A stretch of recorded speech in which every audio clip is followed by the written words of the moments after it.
All right, so go ahead and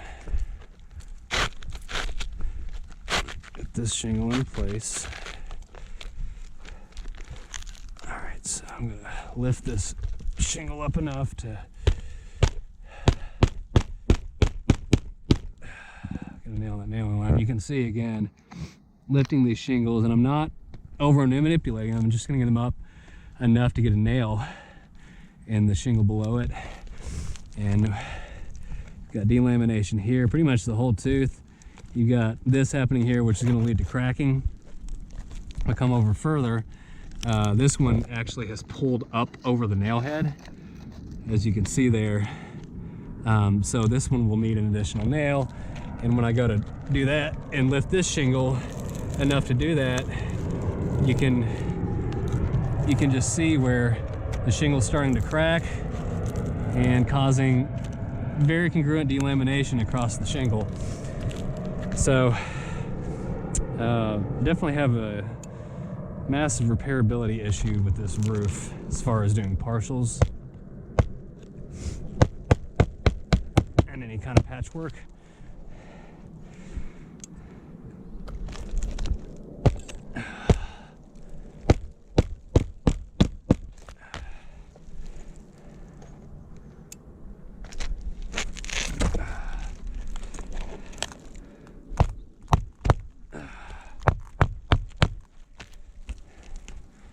And of course, to get this last nail in here, go way over to this guy. Give it a pull.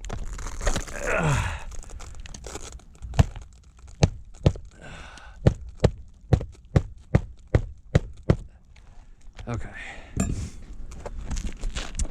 So again, looking at these shingles up top, by lifting them, and you can see here, just lifting these shingles enough to get this shingle nailed in, we've already pulled these guys over the nail heads.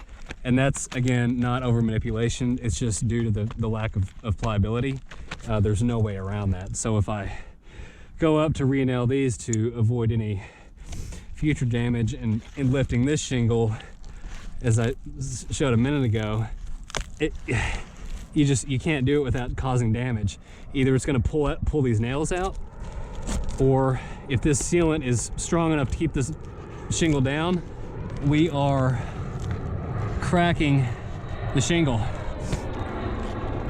And of course, the responsible thing to do in this situation is to get nails in these shingles so they don't fall out in the interim. You can see very clearly right here, this shingle's busted. There's no fixing that. We could certainly replace it with another shingle, but domino effect, it's gonna continue to do the same thing as we move up the roof. So on this shingle, you can tell just by the looseness of it, it's pulled out over the nail heads. That's visible under here. You can see a nail hole here and a nail hole here, and it's pulled out over the nail heads, just because to get these guys in. And that's also where I remove nails, so that could be where those are. But trying to nail this guy back in.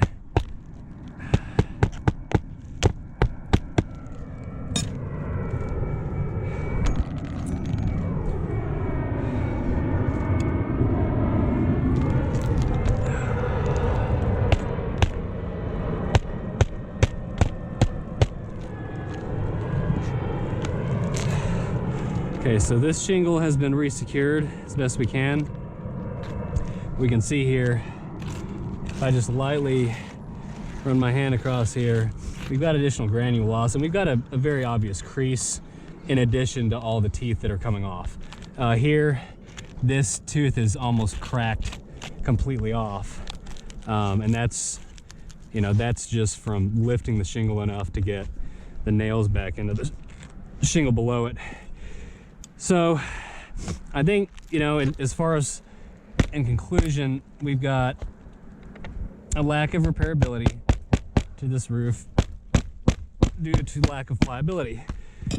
And to go even further than that, I'm going to back away here, get on a different slope.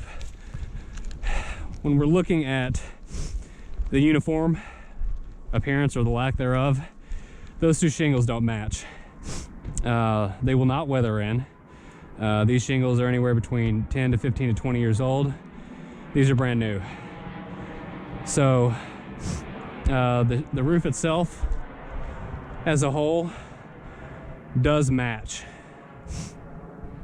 There's certainly staining, but that's to be expected over time. But these, what RLS has determined is the most suitable match from an appearance perspective. Not even close. Additionally, we've proven that this roof has a huge lack of repairability, again denoted by the creasing, breaking, and delaminating of these shingles that are required in order to replace these. So please review that. Reach out to the homeowners, Jacob Hazard or Brenna Hazard, Storm Guard Roofing, with any additional repair requests. But hopefully this is sufficient to meet your needs on what you need to see for a repair test. Thank you very much for your time.